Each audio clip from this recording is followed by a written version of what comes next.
But what I do know is that it is very difficult to sit across a table from a Jew and articulate anti-Semitic rhetoric. I think it's very difficult to sit across from a Muslim and continue to think that terrorism is at the heart of their religious system. It's very difficult to sit with a Catholic and believe that all they are is a bunch of persecutors that don't know God, right? Like, it's very difficult to engage with people's humanity and simultaneously hold your prejudice. Welcome back to Advent Next, a theological podcast curated for curious faith discussions. This week, we are finishing up our discussion with Claudia M. Allen, online content manager for Message Magazine. Last week, we discussed the importance of African American literature and the ways that it can be used to improve upon the race illiteracy here in America and in the church. This week, we are exploring ways that the church can improve cultural education in a way that equips members to intellectually engage with a variety of different cultural lenses and sociological perspectives. I'm starting off this episode by finishing up the tail end of our previous talk and diving into a discussion about diversity of thought. We want to thank the Adventist Learning Community for making this program possible. If you're not already following us on Facebook, Instagram, or YouTube, be sure to find us at the handle @AdventNext. You can follow our guest today, Claudia M. Allen, at the handle @Kamal365. That's CAMAAL 365. I'm your host, Kendra Arsenal, and this is Advent Next.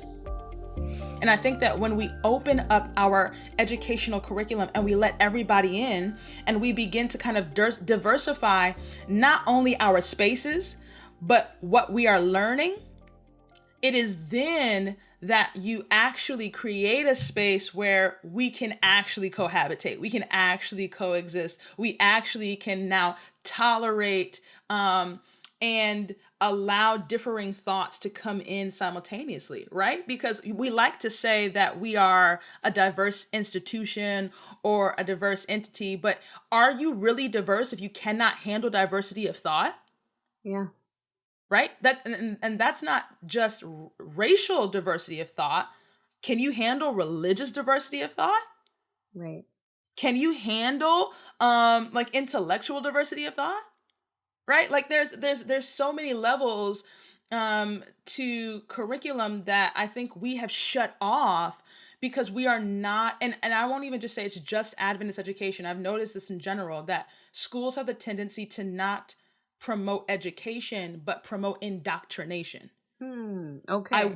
I want you to think a certain way. I want you to leave here with a certain set of values, principles, and goals. I want you to operate in a certain way. So I am going to create an educational curriculum and an educational system that promotes that end. That is indoctrination. That is not teaching you how to think. That is teaching you what to think. And that is when you are unwilling to let in any mode of thinking that disagrees with you, and you cannot permit diversity of thought, you in essence are encouraging an educational space that says, I am more interested in telling you what to think instead of teaching you how to think. How have you navigated this space? Because, you know, I know you've studied at places other than Adventist universities, right? And so just having an experience where you're having to navigate different modes of thinking and even different religious modes of thinking.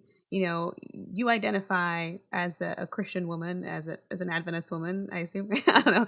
Of course, yeah. So how do you continue to hold to something you say, well, these are my values, but I'm also going to hold space for someone to have alternative views? How do you navigate that? For sure. Georgetown was probably the greatest thing that happened to me. When I got into that school, a friend of mine who was in the seminary made a joke, and he was like, man, have fun going to school with the Antichrist. And so, I laughed, but I was like, man, like that just shows how Adventist we are. It's like you can't even fathom going to school with Catholics. You can't fathom having a conversation with somebody that goes to mass. Like, but being at Georgetown, I had a Catholic professor in one class. I've been in classes. One of my good friends is Catholic, is atheist, and one of my best friends is Kojic, Church of God in Christ. She's Black Pentecostal. Another friend of mine is gay. Another friend of mine is agnostic. Another friend of mine was Jewish. I worked with a girl that was Muslim, and so put all of these people in a Georgetown classroom, and that's what we had. And the conversation was so rich because everyone was coming from their approach and from their worldview, and they were able to add so much to what was present in the literature. I mean, they would always talk about how much they loved that I could pull out so many of the biblical, spiritual references in a text because those were things that they were not taught. And so it's like, oh man, I'm atheist. I don't see or know that this is a reprint of scripture. I'm Muslim. I read the Quran. I have no idea that this is referencing Shadrach, Meshach, and Abednego from the Hebrew Torah. The Jews are now like, man, Claudia, I had no idea that you also celebrate Sabbath, right? So it's like you get all these people into a room and then now say, okay, what does intelligence look like? What does intellectual dialogue sound like? And it doesn't sound like everybody's saying the same thing. If everybody in the room is all in agreement, then what kind of intelligence, what kind of intellect is being created and originated in that space? And it was literally being in those classrooms that I was re-educated and really understood. I believe it's either Plato or Aristotle that says that it is a true philosopher that can hold two opinions in his mind simultaneously. If I cannot hold two opinions in my mind at the same time, understanding that this is what I believe, but I can fully grasp and understand your point of view without having kind of an emotional reaction to it, but being able to intellectually and logically dialogue with you, I feel like you were not educated. You were indoctrinated. And it was uncomfortable at first. I'm gonna be honest. I went in there, I will never forget that first semester, I cracked some joke. I don't even remember what it was. But it was super Adventist. It had Adventist language. And I didn't realize. And afterwards, I left and I was like, they have no idea what I was talking about. Like haystacks, and they're like, what? Yeah, like haystacks and Big Franks, and it's like I was saying things that are literally central to Adventism. And I was like, wow, like I am now even being undone. I am actively going through a process of unlearning so that I can go through a process of learning. And I think that is what so many of us need to do, and what I think both broadening and diversifying our physical spaces, but as well as our intellectual spaces does for us. Because you put a Catholic, an Adventist, a Muslim, and a Jew all in one classroom, and nobody cussed each other out. Nobody was yelling. Nobody was mad. Nobody got offended. We had a brilliant conversation. And I think that is what I think humanity hungers for. I think it is the superficial notion that racism can be solved through friendship and relationship and interaction is naive, and it is insufficient. I will never tell anybody to go find a Black friend and that will eradicate your racism. It's not possible. But what I do know is that it is very difficult to sit across a table from a Jew and articulate anti-Semitic rhetoric. I think it's very difficult to sit across from a Muslim and continue to think that terrorism is at the heart of their religious system. It's very difficult to sit with a Catholic and believe that all they are is a bunch of persecutors that don't know God. Right? Like, it's very difficult to engage with people's humanity and simultaneously hold your prejudice.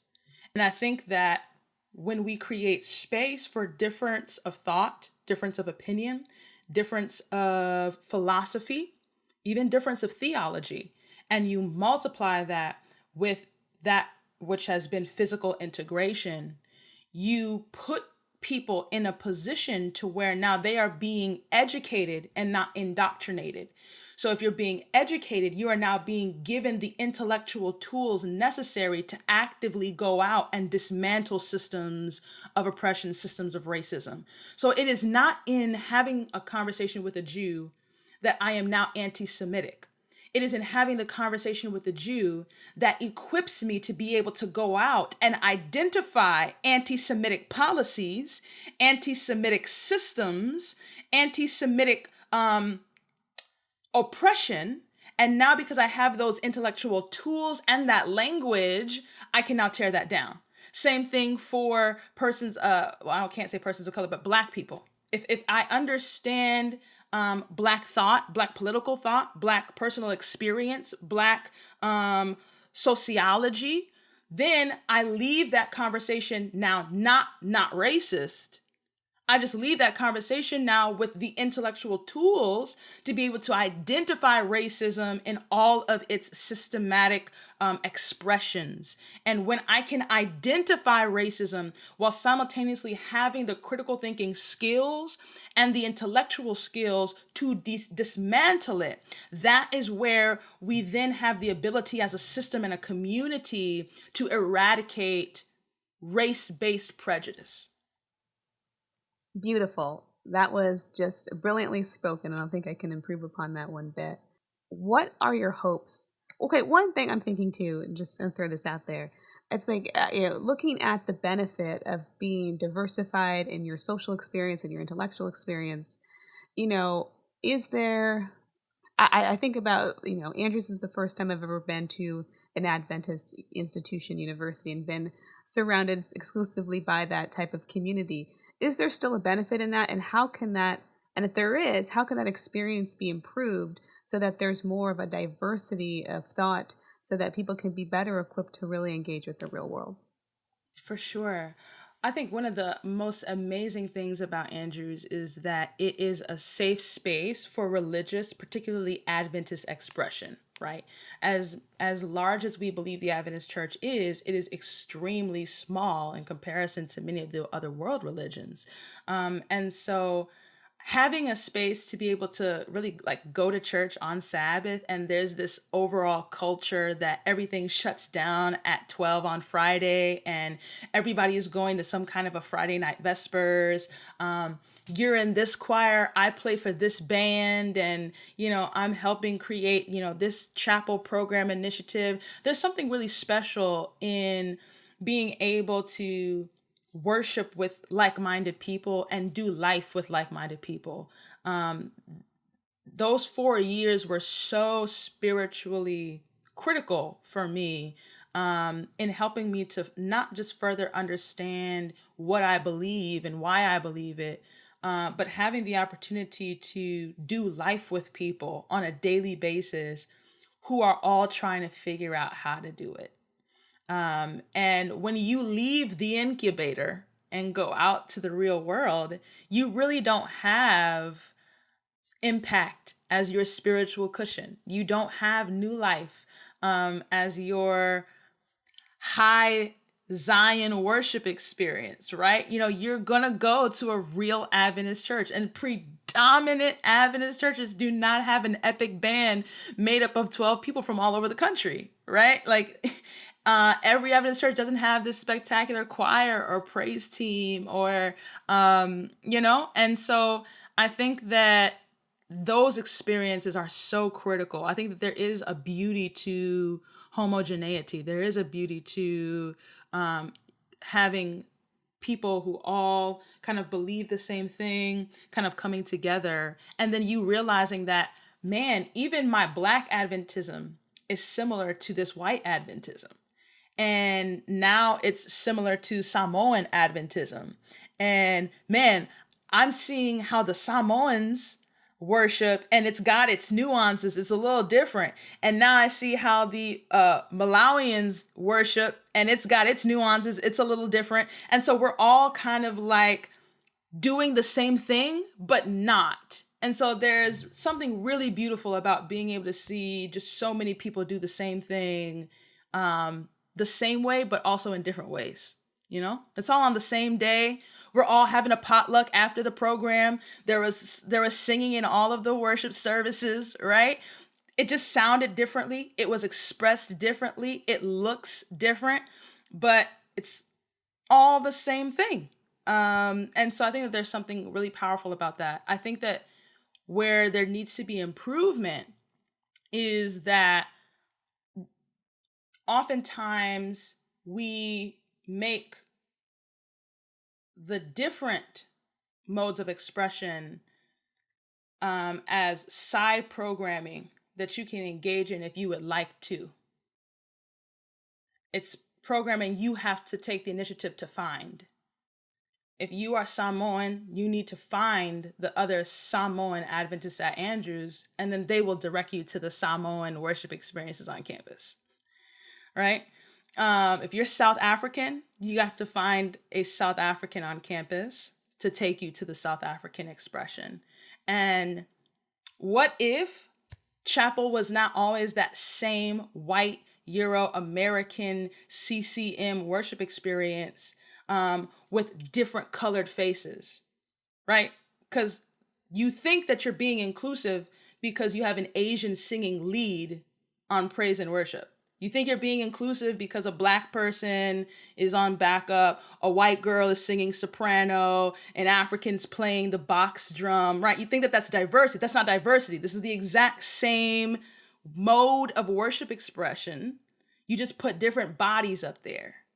But what if one Thursday that's not in February, the Ghanaians did praise and worship for Thursday chapel?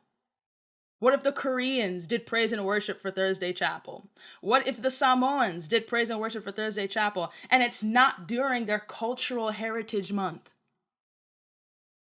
Instead, we said, no, we appreciate diversity so much so that we actually want to put it on a stage, give it primetime platform. It takes much more intentionality to truly diversify. And I think that by creating integrated thinking, that is how you equip people to engage in true critical thinking.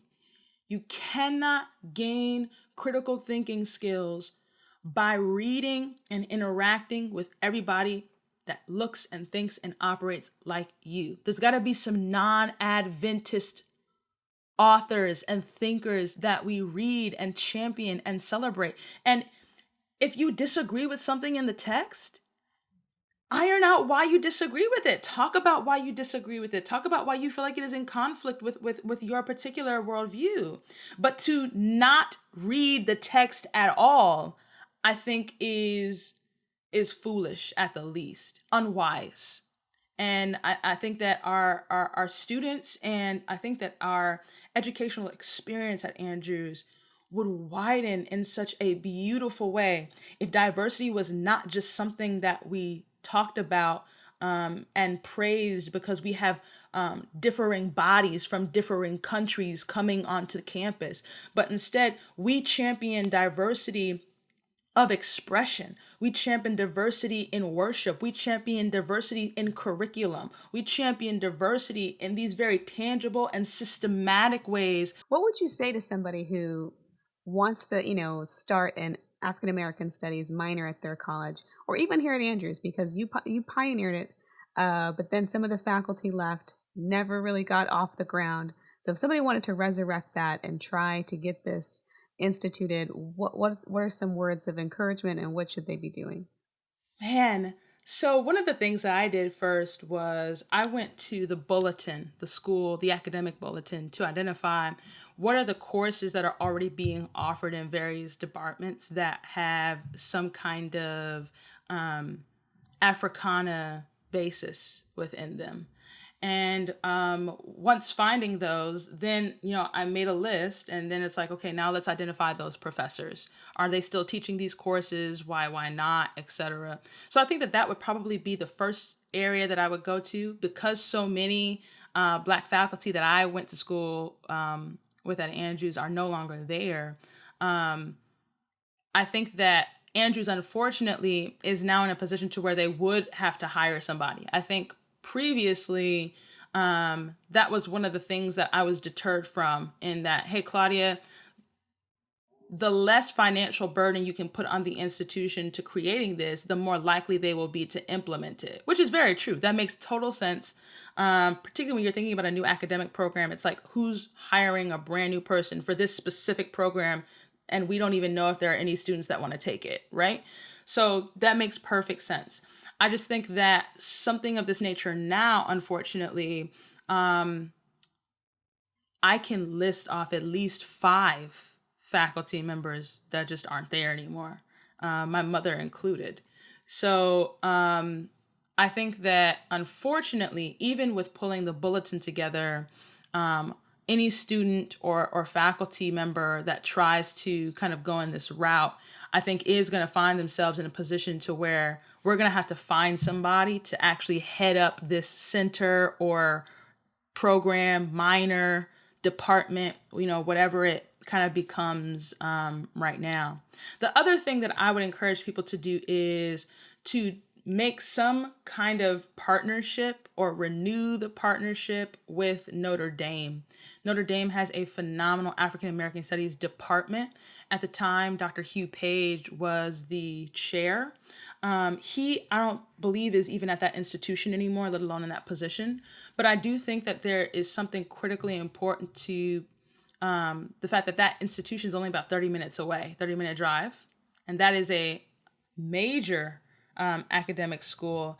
And being able to have students in an African American Studies minor or major or a center of study, being able to travel from Andrews and maybe attend courses at Notre Dame that they can get credit for, or go to brown bag lectures, other kinds of academic activities at that institution, because they have the infrastructure and the faculty to do them in ways that maybe we can't kind of initially. So I think that that would be key. I think, finding what are the courses that we currently have on deck, who are the people that we currently have on deck that we can kind of pull together for an interdisciplinary experience. What needs to be added, what courses, what specializations kind of need to be added. And then also, where can we build relationships with a school like Notre Dame that already has a robust faculty, a robust reputation around this discipline and field of study, that our students can actively engage in and physically go to and glean from and get academic credit for. Because if I was a student and I was able to get 13, 15 credits of African American Studies coursework between Andrews and Notre Dame, I would have been in a much better position graduating and then going into, my particular graduate study fieldwork. Wow. I think that I hope so. Anybody listening, I hope that you do resurrect that program, follow Claudia's advice, and let's see that going. Yeah. Is there any last words that you want to leave the audience today? You've shared so much. You've been so eloquent and insightful, and so I'm really excited to share this with everybody. But what are some last words that you have to share with us? Oh man, I think last words I would probably say, don't be afraid to take initiative. I think so much of the fact that I think differently is because I have taken a lot of initiative to find different books. Like, for example, I'm reading a book right now called Rescuing the Gospel from the Cowboys. It's by a man named Richard Twiss, and he's a Native American Christian theologian. And so he talks about Christianity within Native American culture and the ways in which they had Christianity prior to colonialism, but then also how they seek to maintain it, but also how difficult it is to evangelize given what whiteness has done to that community. And so I have just recently found some books by Japanese theologians, so I'm reading that. And so these are not things that people have recommended to me. I love recommending books to people, but there are some things that I Google. Right. What? Not to be that person, but, I actively seek out different frames and modes of thinking. And so I need to understand why Muslims think the way that they think, why they operate the way they operate. What are their systems of, what are their political thoughts? I want to understand why Jews always vote within their self-interest. Like, Jews always vote as a community. Have never not. Like, why is that, right? And I think rather than finding a Jew and making them explain to me everything about what it means to be a Jew, I should just read a bunch of stuff about Jewish culture by Jews. And so I think that what I would love to do is to just encourage people to seek out information, literature, fiction, nonfiction, poetry, culture, documentaries, films, TV shows, music, like saturate yourself in things that you are unfamiliar with, things that are not germane to your culture, languages that aren't naturally spoken around you because you're Black. So I'm listening to Haitians speak French to me. I'm listening to Trinis speak to me in their dialect and their cultures. I'm listening to Japanese speak in Japanese, right? Like, not necessarily exclusively for the purpose of trying to become fluent in their languages, but to be comfortable around them. Just being comfortable around difference, being comfortable around, and then being intellectually comfortable around different thought. Can you read something, disagree with the book, and keep reading, right? It's an intellectual work that I think is so necessary that I believe will do a tremendous work on our communities if more people do. So I think, I guess what I'll call it is, I want to call people to radical reading. I want to call people to begin to read things that they have to seek in order to find, things that they most likely might not agree with, things that they naturally wouldn't come in contact with, things that if you read it, you're not even going to understand it the first time. You're going to have to look several words up. You're going to have to understand the context. You're going to have to figure out how somebody can explain this to you, things that are going to call for an intellectual rigor that you reading about yourself never brings about. Thanks so much for tuning in and being part of this conversation. I appreciate your feedback as well as suggestions for future episodes. Please join us next week as we discuss the theology and art of dialogue with a professor of ethics here at Andrews University. For a list of recommended readings, please check out last week's episode. They will also be listed in the description for this week's episode. We want to thank the Adventist Learning Community for making this program possible, as well as our guest, Claudia M. Allen. You can follow her at the handle @Kamal365. That's CAMAAL 365. If you're not already following us on Facebook, YouTube, or Instagram, be sure to do so at the handle @AdventNext. See you next week.